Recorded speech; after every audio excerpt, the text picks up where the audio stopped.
The reality is that a giant reason that I'm a good data scientist is because I was a chef, and they seem so irrelevant to each other. I get it. I do. For literally years, I hid the fact that I was a professional chef for a decade because I thought it would undermine my technical credibility as a data scientist. There's so many people that I worked with for years that never knew I was a chef, that never knew I was on shop, that never knew that that was part of my life. Because my thought process was time in the kitchen meant time not behind the computer or in data, and therefore obviously not as good as other people my age with the same amount of experience. Nobody cared.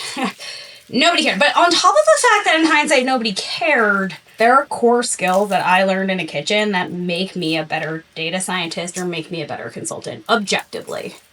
Whether it be working systematically, like I'm going to peel all of the garlic first, and then move on to chopping it. It taught me to think before I start the kitchen. That might mean being halfway through a recipe that's already on the stove and realizing you're missing a key ingredient. In data, it could mean planning and selling an entire project before actually checking that the data you need is actually available and actually in the right place.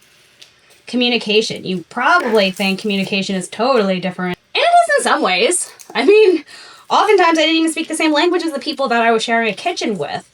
It's not about the words, though. It's about the dynamics. It's about learning to collaborate. It's about learning to communicate under pressure. It's about learning to pivot and pivot fast if something goes wrong.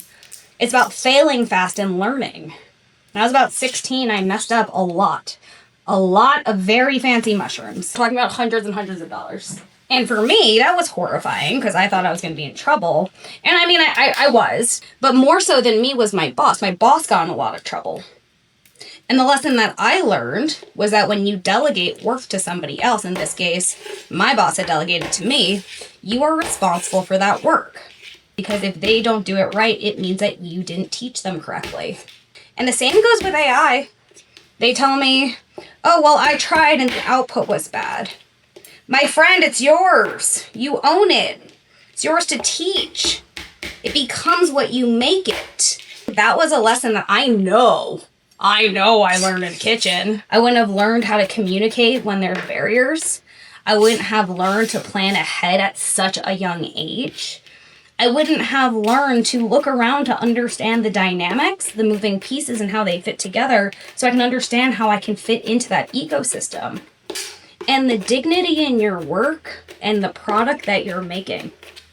Those are things that for me were learned in a kitchen. Never behind a computer, but I can guarantee they make me a better data scientist for it today.